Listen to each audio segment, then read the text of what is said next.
of the presentation, what we are going to do. I have some of the very interesting facts that makes us to think about the material vigilance importance is, वैसे हम रोजमर्रा चाय पीते हैं, हम जैसे माहौल होता है उसी हिसाब से होता है. मान लीजिएगा कहीं किसी कैंटीन चौराहे नुक्कड़ पे अगर चाय पीते हैं, तो you can see this that the very paper cups. चाय तो पी ही ले लेते हैं, but we don't know for a small time that these paper cups are going to release some of the toxic material into the tea, which we subconsciously consuming this. This has been reported also.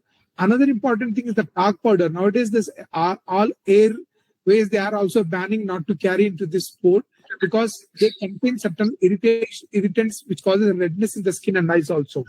And some important incident which happened in the medical history, people who have been implanted with this prosthesis like instruments. One of the important thing happened with this metal hip implant. A person who has been implanted first started complaining of some neurological problems.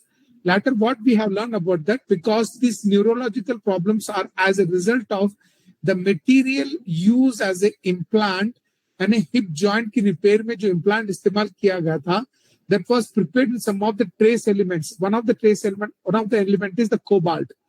जिस बंदे ने इस implant को लगाया गया था, जो after some point of a time, this cobalt started dissolving into the blood, and this cobalt increases disproportionately in the blood of the individual.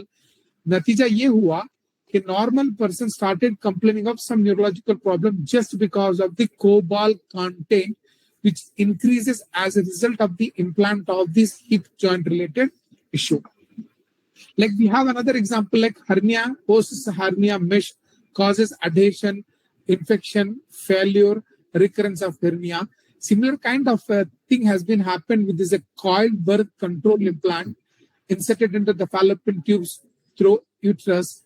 It resulted in the persistent pain, bleeding, and unintended pregnancy. The purpose of using this implant has been a failure. So कुछ चंद ऐसे वाकयात हैं जो medical history में हमें मिलते हैं. As a result, the global community started thinking of one has to be very careful while you are using the materials. The material or the medical devices. So that makes it the very important thing to understand about the material or the material is as a medical devices in medical practices. So a new branch or a focus of pharmacovigilance sphere which expanded toward the use of material or medical devices. So this material vigilance is nothing but this is basically a Latin word. Material which stands for material or devices, and vigilance is used called as a care. Vigilance, the care. In fact, this material vigilance is going to deal with the surveillance and the monitoring on the safety of medical devices. So medical devices, because we are going to deal with the material vigilance, which is primarily focused on medical devices. This medical device means a substance or a device which is nothing but any kind of instrument which is used for either for the diagnosis, treatment, apparatus, instrument like no.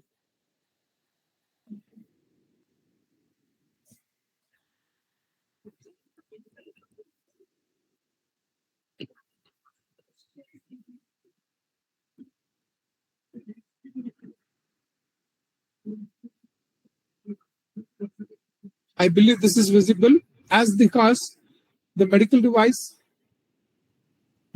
means a substance, devices nothing but that the instrument, apparatuses, appliances, material or any article which is intended to use either internally or externally for the purpose of diagnosis, treatment, mitigation or prevention of disease in human beings. So material vigilance is going to focus about the material what we are using. In fact, these medical devices could be technologically very simple. बहुत मुख्तसर भी हो सकते हैं, जैसे ice bags or hot bag जो अमूमन pen को कम करने के लिए हम इस्तेमाल करते हैं, and sometimes the tongue deep pressure also, and very sophisticated items such as like a cardiac pacemaker, proton therapy devices. It includes certain softwares also. So there is a range of instruments or devices are there that could be a small to very higher end ones also. Sometimes it includes local preparations like zimat, tila, roganiyat, creams, and anything which is intended to affect the structure or any function of the human body. Sometimes this could be a surgical dressing material also, like bandages, scalpels, sutures, ligatures, some disinfectants and insecticide that generally what we use in our day-to-day life in homes to make the things or containers in any substance to be disinfectant, and insecticides for particularly killing the mosquito repellents and any other kind of organisms. All these things comes under the definition of medical devices. Beyond this, there are certain substances which are not supposed to be food, like syringes which used for injecting blood and blood component collections, bags, and mechanical contraceptives like condoms, intrauterine devices, and tubal rings, etc. So these are all the things which comes under the definition of medical devices. For the convenience of for understanding these different medical devices, this community of these scientists or people who are using the medical devices have categorized, classified them into technicalities based on certain technique. Some instruments are active medical devices. मिसाल के तौर पे ये active medical devices वो होते हैं जो किसी इलेक्ट्रिकल एनर्जी और किसी एनर्जी के थ्रू चलते हैं. The best example is like ECG, EEG, or any device which function with the help of electric energy. This active medical devices. In contrast to this, the technicality non-active medical devices are those, for example, like band-aids, anything which is used externally over the body surface. Third one is the in vitro diagnostic devices.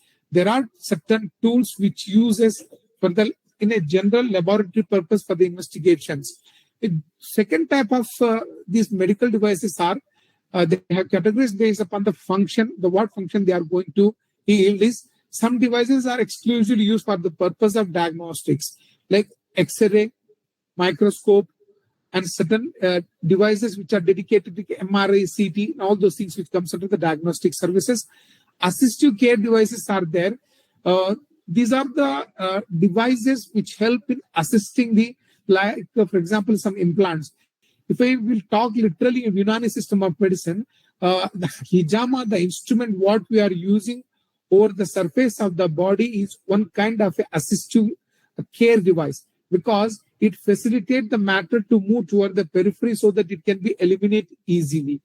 Preventive care devices, there are certain devices which give an alarming about that how that your body vitals functions are doing, and these devices will explain you the abnormal level of your body functions and other things. Preventive devices. Some devices are dedicatedly used as a therapeutic devices. They are truly like a medical management, something like the pacemakers and some other implants. What they are using is literally they yield the function of treatment, right? In contrast to this, in those classification के अलावा तीसरा किस्म medical devices की ये भी है जो depends upon the usage, how long they are going to use. Suppose if a device is using long term devices are the one which are using more than 30 days. Any device which is using, for example, in the contraceptive substances like a copper T and some other coil fields are there. Like there are any substance, any material which is using for more than 30 days as implant, usko hum kehte hain long term use devices. Some devices are there that can be used for not less than 30 and not more than 30 minutes. So the time duration is within 30 minutes. If any substance which is using for a span of 30 minutes, they comes under the category of a short-term use devices. जिस ज़माने में हमारे पास बहुत सारे चीजें आते हैं, जैसे wrist bands हैं, कोई किसी और तरह की चीजें जो अमूमन for a small period they will be used to ameliorate the symptoms. इन दोनों के अलावा तीसरे किस्म के जो मेडिकल डिवाइसेस हैं, they have categorized as a transient use devices. Their uses are usually less than 30 minutes होते हैं. Transient medical devices fall under the in between the category of short-term medical devices and long-term medical devices. ये तीन important classification systems हैं जो इसमें इस वक्त हमें क्लासिफाई करने के लिए कर रहे हैं. In addition to this,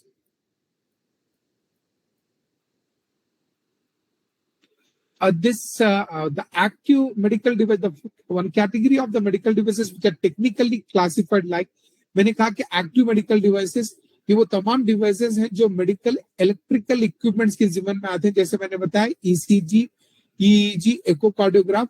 So they need to, their functioning, their performance is subject to the availability of the power supply.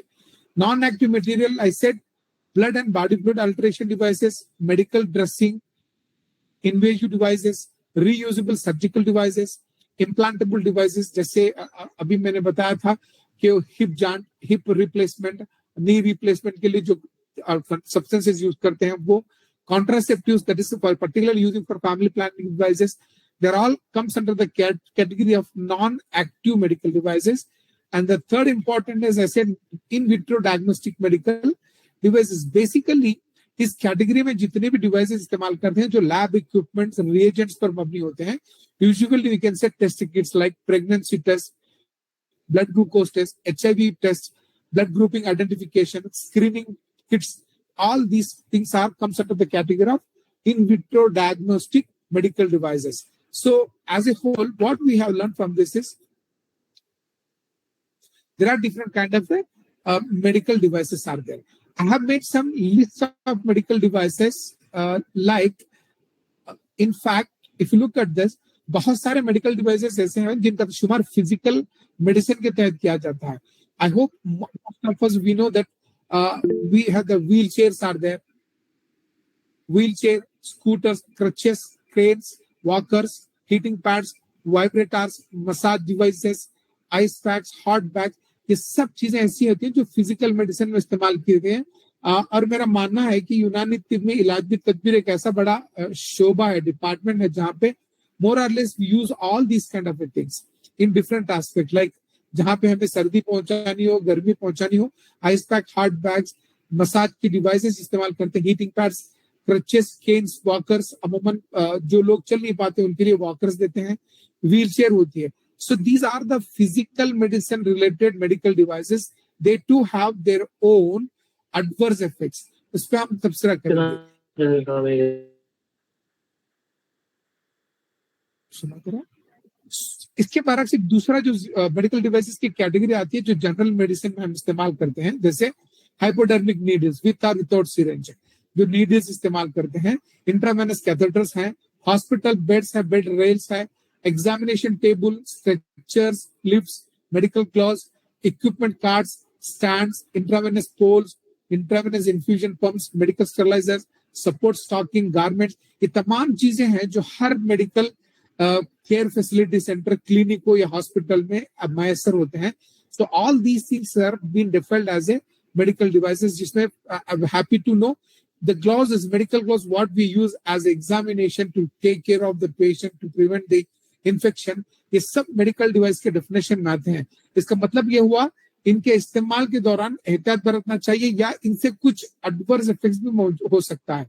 Like इस सिलसिले को कंटिन्यू करते हुए मेडिकल डिवाइसेस के जिम्मे में जो मजीद चीजें शामिल की गई हैं, ऑप्थेल्मोलॉजिकल पॉइंट ऑफ व्यू से contact lenses. Nowadays most of we some of we people are using the contact lenses.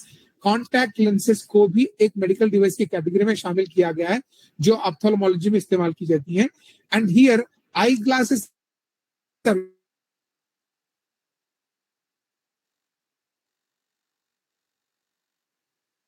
इंसान अपनी खूबसूरती को बढ़ाने के लिए भी इस्तेमाल करता है, ख्वाह गर्ज कुछ भी हो. But sometime this eye glasses are also have their own associated ADRs. I hope आप लोग उसको रिकॉल करने की कोशिश कीजिए. जब चश्मा चढ़ा रहे हो तो हो सकता है इसकी डंडी के आंख में लग जाए या बराबर को खराश पैदा कर दे. So these are all the reported adverse effects. Gastroenterology में urinary catheters, some of the catheters हैं. इसके अलावा बहुत सारी बड़ी एक तवील लिस्ट है. ऑब्स्टेट्रिक्स एंड गायनेकोलॉजी में जो काबिले जो बात डिस्कशन की है, contraceptive devices generally the reproductive age में लोग इस्तेमाल करते हैं, tampons and many more things are there जो गायनेकोलॉजी की कैटेगरी से हैं. आमतौर पे यूनानी हॉस्पिटल्स में यूनानी डॉक्टर्स भी अमूमन इन चीजों को तजवीज करते हैं और रोजमर्रा इसके इस्तेमाल की भी बात कहते हैं.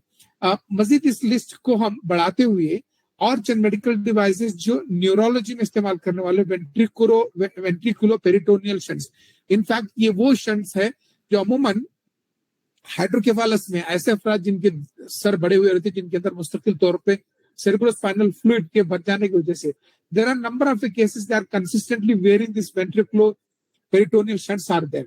अगर ऐसा कोई इस्तेमाल हो रहा है तो one should be very careful because they do have their own limitation. ENT से रिलेटेड हियरिंग एड्स जनरली बहुत सारे लोग इस्तेमाल करते हैं, but in contrast this hearing aid के अलावा मेरा मानना है nowadays we are very often using this earbuds to control this. हम जो ब्लूटूथ के जरिए जो ईयरबड्स इस्तेमाल करते हैं, they too have their own adverse effect. I believe they comes under the category of medical devices, though the purpose is not for medical, but to make you more acoustic hearing, जो अच्छे से करने के लिए इस्तेमाल कर रहे हो, but inversely how they are causing, how they are leaving impact on your body will be different. Chemistry from the hematological point of view, जहां blood glucose devices, आप किसी भी तरह का डिवाइस इस्तेमाल कीजिए जो केमिस्ट्री के तौर पे या हेमाटोलॉजिकल हो, लेबोरेटरी में जितनी भी डिवाइसेस इस्तेमाल करते हैं सारी चीजें. कार्डियोलॉजी में तो हमने देखा बहुत सारे मरीज ऐसे होते हैं जो पेस मेकर की मदद से जी रहे होंगे और ड्यू के हार्ट वाल्वुलर फेल्यूर की वजह से आर्टिफिशियल हार्ट वॉल्व जो लोग लगा के चल रहे होंगे और दीगर कार्डियोवास्कुलर डिवाइसेस, ये सारी चीजें डिवाइस में आती है, मेडिकल डिवाइसेस में आते हैं. They too have different kind of adversaries. Orthopaedics की जहां तक बात होती है, मुख्तलिफ किस्म की जो सपोर्टिंग इंस्ट्रूमेंट्स हैं, डिवाइसेस हैं जो ऑर्थोपेडिक केसेस इस्तेमाल किए जाते हैं, जिसमें से प्रोस्थेटिक डिवाइसेस, बहुत सारी चीजें हैं जिसमें आर्टिफिशियल लिम्ब है या किसी भी तरह का डिवाइस जो ऑर्थोपेडिक सपोर्ट के तौर पर इस्तेमाल किया जाता है. They all comes under the definition of the medical devices. Finally according to this medical device definition, general और प्लास्टिक सर्जरी में जहां इंसेशन दिया जाता है उनको रिटेंशन करने के लिए या उनसे ड्रेन करने के लिए जो स्काल्पल ब्लेड्स इस्तेमाल करते हैं वो भी इसी के डेफिनेशन में आते हैं. Medical and surgical instruments, other surgical devices, ये सारे सर्जरी में. Anaesthesia related medical monitor, respiratory devices. मखसूस तौर पर डेंटिस्ट्री की तरफ अगर बात करेंगे, रोजमर्रा हम तो दांत साफ किए बगैर आते ही हैं. दांत साफ करने का जो बेहतरीन तरीका है वो टूथ ब्रशेस है. Tooth brushes they too causes mechanical injury when you are using it. Sometime it may causes gingival ulcer और mouth ulcer also. Dental crown bridges, dental filling, orthodontic braces, retainers, dental instruments. These are all one and another way. They are victimizing the people with their own preoccupied adverse drug reaction. The people who are subjected to the dentistry, right things. So finally, yeah. So all these are, हमने अब तक जितनी भी चीजों का जिक्र किया है, एक इख्तिसार है, एक मुख्तसर सी बातें हैं जो मेडिकल डिवाइस के तौर पे इस्तेमाल करते हैं. There are some hundreds of devices are there. They categorize as a medical devices. अगर उनको देखा जाए कि जितने भी डिवाइसेस या इंस्ट्रूमेंट हम मेडिकल में इस्तेमाल करते हैं उनको कैटेगरी वाइज किया गया, class A, class B, class C और क्लास डी.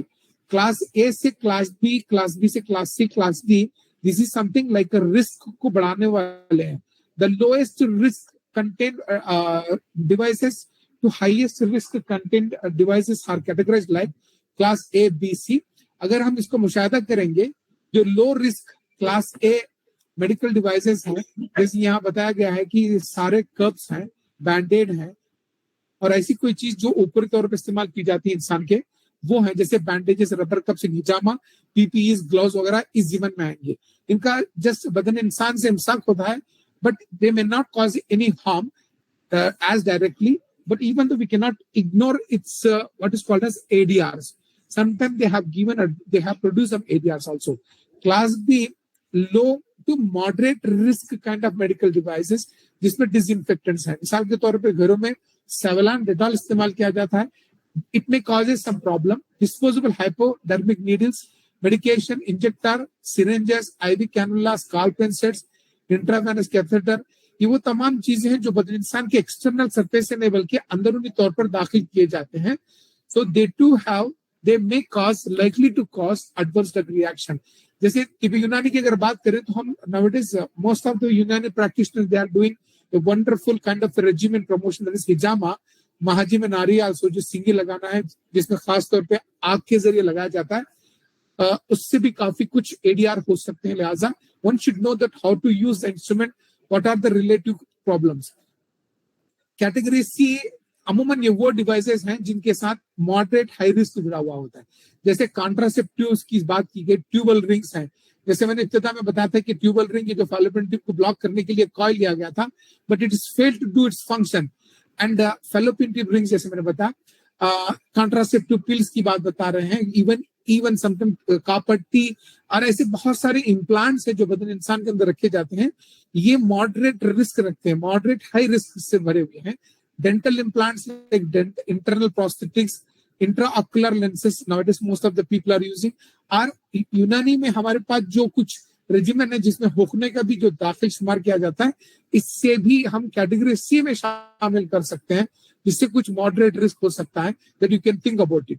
क्लास डी और long term use devices are, जिनसे हाई रिस्क शामिल है, वो मेल और female condoms including copper T, अमलेकाई, कार्टराइजेशन, हिजामा, बिलशुर और कई चीजें हैं जिसके अंदर हमने पिक्टोरिकल यहाँ बताया कि फर्स्ट दिन इस्तेमाल की जाने वाली सारे जो नश्तरे हैं उनका इस्तेमाल और उनसे होने वाले मसाइल, ये कुछ इख्तिसार के साथ हमने कोशिश की थी इंस्ट्रूमेंट को समझने के लिए कैटेगरी वाइज।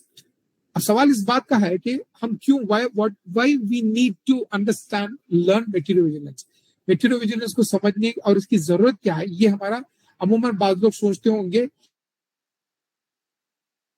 कि मटेरियल विजिलेंस बेसिकली, जैसे कि दुनिया में कोई भी चीज इलाज व मुआलजा और हिफ्ज़ मातक़द्दुम के गर्ज से इस्तेमाल की जाती है, उनकी हर एक के अपने लिमिटेशन है, उसके प्रोज एंड कॉन्स भी हैं।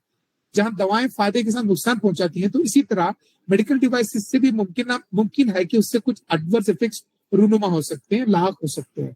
वो वजह यह है कि बाज़ वक़्त ये मेडिकल डिवाइसेस, इनका डिजाइन गलत होगा, या तो कोई मैन्युफैक्चरिंग डिफेक्ट होगा, या बाज़ वक़्त उसकी मेंटेनेंस सही नहीं होगी, जिस तरह उसको रखना चाहिए वो नहीं कर पा रहे होंगे।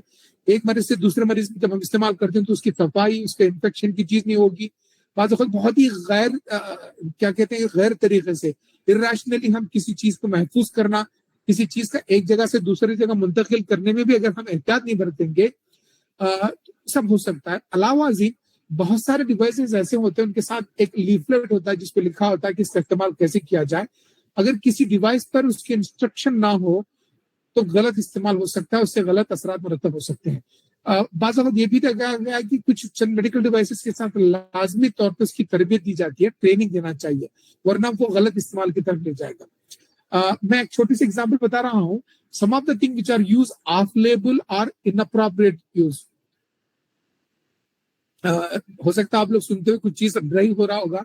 मुझे उम्मीद है कि हम में से बहुत सारे लोग 3 इडियट एक मूवी देखे होंगे, जिसमें आमिर खान को एक इत्तेफाक होता है, the environmental factors which prevent the patient to not to take to the hospital. बहुत इमरजेंसी केस होता है, उसको डिलीवरी लेबर इंड्यूस करना रहता है। And no with the help of a doctor और दिस टेलीमेट्रिकली आमिर खान साहब एक डिलीवरी इंड्यूस करते हैं, जिसमें उनको एक सक्शन ऑपरेटर्स की जरूरत पड़ती है। आई होप आप लोगों को याद आ गया होगा, उन्होंने फौरी एक क्या करते हैं, वो जो सक्शन इंस्ट्रूमेंट जो घर में कूड़ा कचरा साफ करने के लिए होता है, उसको mechanically he made an instrument and any how the purpose was solve, but the device is not used for this. हम इसको कहते हैं ऑफ लेबल और अनअप्रोप्रिएट यूज ऑफ डिवाइसेस। अगर किसी डिवाइस का इस्तेमाल किसी एक गर्ज के लिए कहा गया और उसको किसी और गर्ज से इस्तेमाल करते हो, जब तक उसकी सदाकत वाज़ेह ना हो, उससे उसके मुतज़ाद असरात का डॉक्यूमेंटेशन ना हो, ये तमाम चीजें मेडिकली शायद मुज़िर साबित हो सकती हैं। इन अब तक हमने जो बात की उसकी बुनियाद पर ये समझते हैं कि जहां तक तमाम दवाएं, ऑल मेडिसिन, तमाम दवाएं, इसी तरह तमाम मेडिकल डिवाइसेस के साथ कुछ ना कुछ रिस्क मौजूद होता है। लिहाजा अगर हम गौर करेंगे, ये जितनी भी दवाई जब बाजार में मार्केट में आती है तो वो काफी मुख्तलिफ मरहलों से उसकी तहकीक होती है, उसकी जेन्युइनिटी, उसकी ओरिजिनलिटी, उसकी सेफ्टी, उसकी एफिकेसी पर टेस्ट किया जाता है। लेकिन मेडिकल डिवाइसेस को बाजार में लाने से पहले शायद इस कदर उसकी जांच नहीं होती। उसके बहुत सारे लिमिटेशंस हैं, बहुत सारी वजूहात हैं जिसकी वजह से अमूमन मेडिकल डिवाइसेस को भी हमें बड़ी एहतियात के साथ इस्तेमाल करना पड़ेगा। अगर इस्तेमाल कर भी रहे हो तो उन पर बगौर मुशाहिदा करना पड़ेगा कि कहीं दवाओं की तरह मेडिकल डिवाइसेस भी कोई एडीआर के बाइस ना बने। अब हम इस बात को मजीद समझने के लिए, ये मटेरियल विजिलेंस है क्या आखिर, ये बात तो समझ में आ गई कि सिर्फ हम फार्माकोविजिलेंस यूनानी वाले मटेरियल विजिलेंस की बात कर रहे हैं या ग्लोबल सिनेरियो आलमी सतह पर मटेरियल विजिलेंस के मुताबिक लोगों की क्या नजरिया है। तो इस सिलसिले में पता चला कि जब पहली बार यूरोपियन लेजिस्लेचर में इन्होंने इस नजरिए को वजूद में लाया जिसे मटेरियल विजिलेंस कहते हैं, देन इमीडिएटली उन्होंने 1993 में मेडिकल डिवाइस डायरेक्टिव को इंट्रोड्यूस किया। ये एक डायरेक्टिव गाइडलाइंस है जो मैन्युफैक्चर किसी भी मेडिकल डिवाइस के तैयार करने वाली फर्म को, ऑर्गेनाइजेशन को यह हिदायत दी गई कि आप इस प्रोडक्ट को मार्केट में लॉन्च करने से पहले उसकी सेफ्टी को अच्छे से जांच लिया जाए। अगर ये बिल्कुल सही है तभी इस चीज को मार्केट में प्रोड्यूस किया जाए। इस सिलसिला चलता रहा। सन 2011 में international medical device regulation forum कायम किया गया जिसमें करीबन 10 से 15 ममालिक शामिल रहे। इत्तेफाक है कि हिंदुस्तान भी उस कमेटी का मेंबर रहा जिसमें जापान, अमेरिका, ब्रिटेन, जर्मनी वगैरह भी थे। तो यहाँ ये मुसव्विदा करार पाया गया कि the concept of medico vigilance and implementation programme से मुताल्लुक बाकायदा एक डायरेक्टिव बना। मेडिकल डिवाइसेस से रिलेटेड एडीआर को कैसे हार्मोनाइज किया जाए। हिंदुस्तान में किसी डिवाइस से अगर कोई एडीआर हो रहा है, एडवर्स इफेक्ट हो रहा है, तो ये कम्युनिकेट करे दूसरे ममालिक में, सो दैट दुनिया के मुख्तलिफ ममालिकों में इन इंस्ट्रूमेंट के इस्तेमाल से जो रूनुमा एडवर्स इफेक्ट है वो ताकि दूसरे ममालिक तक शेयर किया जाए। And now this is the best culture and that makes very strengthening to the concept of material vigilance. बालाखिर हिंदुस्तान में और वो आलमी सतह पे देखा जाए तो सन 2017 में ये मेडिकल डिवाइस रेगुलेशन और इन विट्रो डायग्नोस्टिक रेगुलेशन को बाकायदा रूप में लाया गया। मटेरियल विजिलेंस को बहुत तकवीत हुई। हिंदुस्तान में अगर इसका मौक़िफ़ देखा जाए, हिंदुस्तान में मटेरियल विजिलेंस के मुताबिक क्या कुछ की गई हुकूमत ने, तो इस सिलसिले में हिंदुस्तान में 2017 से पहले हिंदुस्तान में खुद एक बाकायदा एक दस्तावेज है जिसे हम कहते हैं drug and cosmetic act and rules, drug and cosmetic act 1940 and drug and cosmetic rule 1945। ये दोनों ऐसे ड्राफ्ट्स हैं जो तकरीबन दवाओं की तैयारी, दवाओं की लेबलिंग, मार्केटिंग, उसके यूज, इसी तरह मेडिकल डिवाइसेस की मैन्युफैक्चरिंग, मार्केटिंग, प्रोक्यूरमेंट, इनसे रिलेटेड हुए सारे कवानीन इसमें दर्ज करके हैं। अगर आप देखेंगे तो 1945 drug and cosmetic act rule में रूल 14 पर्टिकुलरली मेडिकल डिवाइसेस से मंसूब था। लेकिन जब आलमी सतह पर ग्लोबल लेवल पे international forum for medical device ने यह तय किया कि ये मेडिकल डिवाइस का रूल 2017 में लाया गया, तो हिंदुस्तान ने भी उसको अपना कर 1 जनवरी 2018 से इसके अपने रेगुलेशंस को मॉडिफाई करते हुए drug and cosmetic act rule को बर्खास्त नहीं किया बल्कि उसको साइडलाइन करते हुए एक नया गाइडलाइन बनाया गया जिसे हम हिंदुस्तान में से कहते हैं न्यू रेगुलेटरी अथॉरिटी, जो सीडीएस को के तहत मेडिकल डिवाइसेस रेगुलेशन 2017 करार दिया गया। इसी में गवर्नमेंट ने ministry of health and family welfare के तहत सीडीएस को, central drug standardisation corporation organisation को, इसके लिए एक रेगुलेटरी अथॉरिटी बनाया और यही रेगुलेटरी अथॉरिटी सीडीएस को मटेरियल विजिलेंस से रिलेटेड तमाम अहकामात को नजर रखती है, उससे मुताल्लिक़ सारे हिदायतें और उसकी तमाम कारकर्दगी पर नजर रखती है और यही इसके रेगुलेट करती है। मजीद इस कारकर्दगी को रूप में लाने के लिए हुकूमत ने इंडियन फार्माकोपिया कमीशन को नेशनल कोऑर्डिनेटर सेंटर बनाया जो material vigilance programme in India को एग्जीक्यूट करती है। इत्तेफाक ये है कि इस material vigilance programme in India conventional science के लिए अमल में लाया गया था और उसके लिए जो नेशनल कोलैबोरेटिंग सेंटर है वो Thiruvananthapuram, probably this is in southern India, Shri Chitra Tirunal institute of medical science and technology को नेशनल कोलैबोरेटिंग सेंटर बनाया जो तमाम हिंदुस्तान के टूल और में जहां कहीं पे भी मेडिकल डिवाइसेस इस्तेमाल होते हैं उनसे मुताल्लिक़ रेगुलेशंस को अमल करती हैं और उस अहकामात जारी करते हैं। उसमें अगर कोई भी करेक्शंस हो ये यहाँ से इंफॉर्मेशन आगे चलेगी। And this is a national health system resource centre जो दिल्ली में है। They are going to provide this material vigilance programme a technical support partner. अगर कोई किसी भी डिवाइस से मुताल्लिक़ कोई मसला रूनुमा हो तो उसकी मसाइल को कैसे किया जाए, जो टेक्निकल सपोर्ट जो फराहम करेगा वो national health system resource centre है। ये this is a complex phenomena. Ministry of health, CDSO की मदद से इंडियन फार्माकोपिया कमीशन को करार दिया गया। इंडियन फार्माकोपिया कमीशन एक नेशनल कोलैबोरेटिंग सेंटर की मदद से इस प्रोग्राम को रूबेमल ला रहे हैं। इनकी सारी technical support national health system resource centre जो दिल्ली में वो दे रहा है। तो this is a very active programme. सन 2017 में जो एमडीआर मेडिकल रेगुलेशन उन्होंने दिया हुआ है, करीबन 24 ऐसे चैप्टर्स बनाए जिसमें से हर सिस्टम में कौन कौन से डिवाइसेस इस्तेमाल होते हैं और वो किस कैटेगरी में आते हैं। जैसे कि लो रिस्क में आते हैं, हम लो हाई रिस्क में आते हैं, मॉडरेट रिस्क में आते हैं, हाई रिस्क में आते हैं। इन तमाम इंस्ट्रूमेंट्स को, डिवाइसेस को कैटेगराइज करके अब सर्कुलेट कर चुके हैं और every medical centre, hospital is following their instructions. अब आइए अहम मौजू पे यूनानी मेडिसिन, क्योंकि हमारा ताल्लुक यूनानी मेडिसिन से है, तो लिहाजा क्या हम यूनानी मेडिसिन में भी इस तरह के मेडिकल डिवाइसेस इस्तेमाल करते हैं? हाँ, यकीनन, क्योंकि डिवाइस का इस्तेमाल गर्ज इलाज से है। तो अगर आप हम गौर से मुशाहिदा करेंगे, medical devices to use in Unani, हम इसको एक अजमाली तौर पे, मेरा अपना मानना है कि इसको हम इस तरह कैटेगराइज कर सकते हैं, क्योंकि हमारे यहाँ क्योंकि यूनानी में जो तरीके इलाज है वो इलाज भी दवा से है, इलाज भी तदबीर से है और इलाज भी यद से है। अगर आप गौर से देखोगे, इलाज भी दवा में सिर्फ दवाओं से इलाज किया जाता है। दवा खालिसतन मुफर्रत ही की जाती है मुरक्कब से। मुफर्रत दवाओं के लिए भी तो अगर सफूफ बनाना हो तो भी हमें मशीन चाहिए। सफूफ बना के अगर उसको कैप्सूल करना हो तो हमें एक जिलेटिन कैप्सूल चाहिए, या अगर खुर्स बनाना हो तो हमें ऐसी मशीन चाहिए जो पाउडरों को कंपैक्ट करके टैबलेट की शक्ल दे दे। तो टैबलेट को होल्ड करने के लिए उसके अंदर एडहेसिव चाहिए। दवाओं को कंट्रोल करके उसकी मुद्दत तक रखने के लिए उसके अंदर एक्सिपिएंट चाहिए। एक कंटिन्यूस सिलसिला है जो फार्मेसी और ड्रग डेवलपमेंट से रिलेटेड बात है।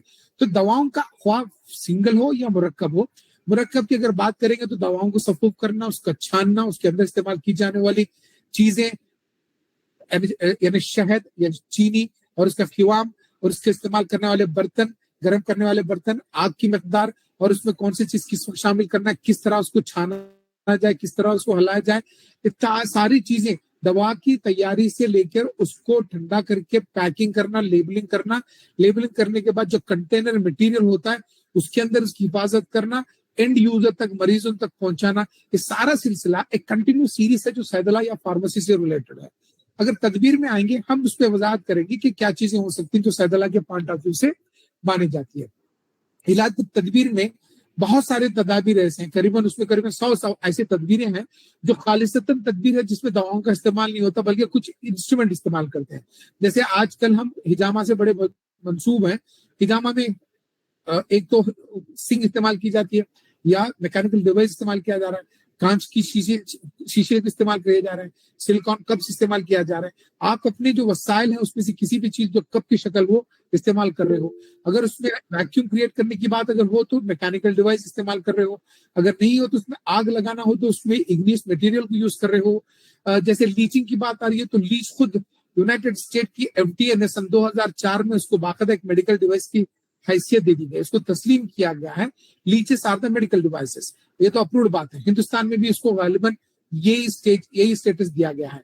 इलाज के लिए की अगर बात करेंगे तो वो तमाम मैनिपुलेटिव टेक्निक जिसमें मसाज शामिल है, पैरा सर्जिकल प्रोसीजर शामिल है और डायरेक्टली अगर जराहत की तमाम चीजें अगर इसमें शामिल करें तो जराई अमल बिल्कुल इंसान के हाथ के अलावा बाकी तमाम चीजें डिवाइसेस पर मबनी है, जिसमें ग्लव्स हैं, सीजर हैं, स्कॉल्पल्स हैं, डिसइंफेक्टेड मटेरियल है, सूचरिंग नीडल्स है, कैथेटर्स है, सक्शन ऑपरेटर्स है, एग्जामिनेशन टेबल है, ऑपरेटिंग टेबल है, लाइट्स हैं, तमाम चीजें जो अमल बिल एद में इस्तेमाल की जाने वाली ये हर चीज मेडिकल डिवाइसेस के रेगुलेशन के तहत ही आएगी। इस सिलसिले में तिब्बी यूनानी और बाकी आयुष सिस्टम ऑफ मेडिसिन भी मुबर्रा नहीं है। तो हम इन चंद चीजों को आप हजरात के सामने रखने की कोशिश कर रहे हैं। I hope that you definitely you will enjoy this. अगर इलाज बिल एद की बात की, दवा की बात किया जाए, जैसे मैंने कहा दवाओं को मुफर्रदन ले लीजिएगा। सफूफ बनाना हो तो मुख्तलिफ बाज दवाएं बाज किस्म की खरलों में खरल सफूफ करने के लिए कहा गया हुआ है। बाज दवाओं को जलाकर उसको एहतराक करने की बात की है। बाज दवाओं को बाज कंटेनर्स में रखने के लिए कहा गया, मखसूस कंटेनर्स की बात है। बाज दवाओं को जोशानदा उसका अर्गियात निकालने के लिए कहा गया हुआ है। ये तमाम चीजें इस बात की दलील है कि दवाओं को मुअस्सर करने या दवाओं की मुतज़ाद असरात को एडवर्स इफेक्ट को रोकने के लिए इन तदाबीर, इन आलात का इस्तेमाल करोगे तो वो दवाएं मुअस्सिर होंगी। But the same time in in instrument से रिलेटेड भी कुछ ना कुछ चीजें होंगी, इनसे चीजें भी कुछ दवाओं के साथ शामिल होकर नुकसान पहुंचा सकती हैं।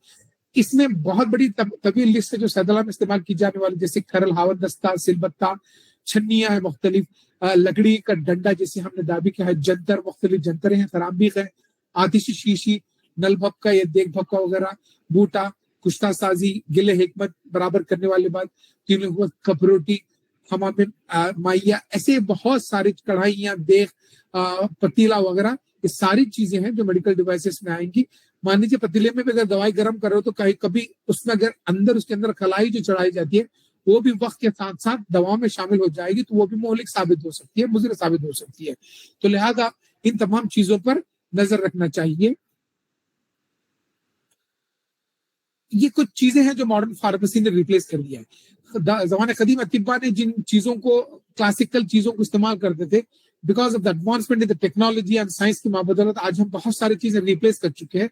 ये उसकी बदली हुई शक्लें हैं, मैकेनिकल डिवाइसेस जो पावर की थ्रू चलते हैं, जैसे हमने बताया था एक्टिव मेडिकल डिवाइसेस, बट ये सारे पावर के थ्रू चलेंगे, इलेक्ट्रिसिटी से चलेंगे, किसी और एनर्जी के थ्रू चलेंगे, but they yield the purpose, जिसमें डिस्टिलेशन प्लांट, पल्वराइजर, मिक्सर, ये सारी चीजें इसके अंदर रखी हुई, जो एक एग्जाम्पल है जो ड्रग्स डेवलपमेंट से रिलेटेड। इनके अलावा कुछ चीजें जो डोसेज फॉर्म्स हैं, हमारे अशकाल दिव्या, दवाओं की शक्लें, दवाओं की हैयत जो दी जाती है, हमने मुख्तसर तौर पे यहाँ बयान करने की कोशिश की। जिल्द अमराज में या जिल्द में क्या कहते हैं, उसूल तजीनियात के तौर पे जिन दवाओं को हम इस्तेमाल करते हैं, जैसे गाजा फेस पाउडर, गालिया, कुछ perfume, scented non unscented perfumes, उबरनट फेस पैक, कुछ जिमादात, कुछ मरहम ऑइंटमेंट्स, कैरूती, तिला, ये सारी दवाएं, इनको हम किसी न किसी आले की मदद से पाउडर करते हैं, उनमें किसी को मिक्स करते हैं और साथ ही साथ उनको महफूज रखते हैं। Any instrument during the preparation, storage and dispensation may likely to have some ADR. And apart from that, if you are using any substance to apply this, इससे भी इसको एहतियात बरतना चाहिए। एंड लाइक हेयर्स के लिए भी जो कलरिंग एजेंट्स है, they are highly chemical substances, खिजाब है, जैसे तिब्बी यूनानी में बहुत सारे खिजाब बैन किए गए जो मेडिसिनल प्लांट से हैं, सम केमिकल्स हो तो उससे भी रिलेटेड होगा।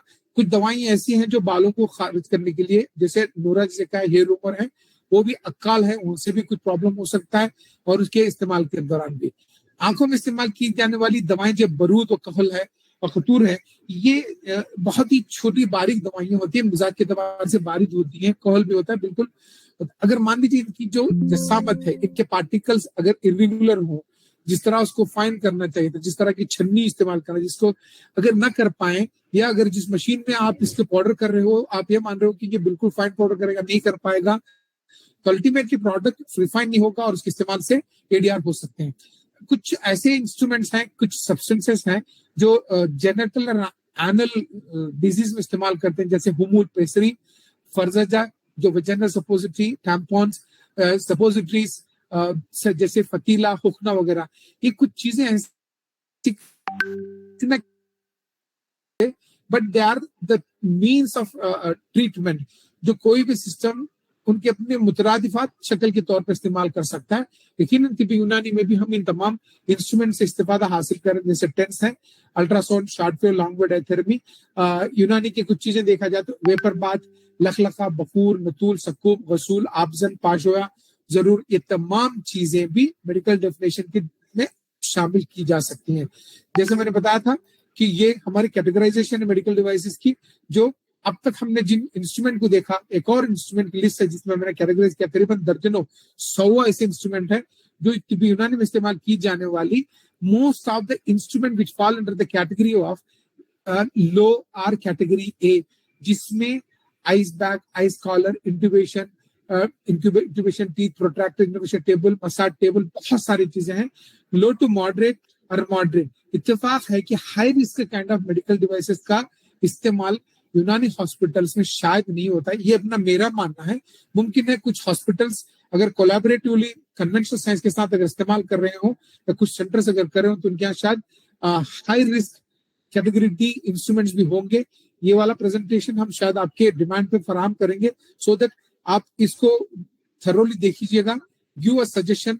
ये सारे instruments government of India ministry of health की तरफ से मेडिकल डिवाइस रेगुलेशन 2017 में शामिल है। इसमें और कुछ शायद ऐसे इंस्ट्रूमेंट्स होंगे जो मेरी नजर से गुजरे नहीं होंगे, अगर आप लोग देखे हो तो मुझे बता, यू जस्ट प्रोवाइड इंफॉर्मेशन।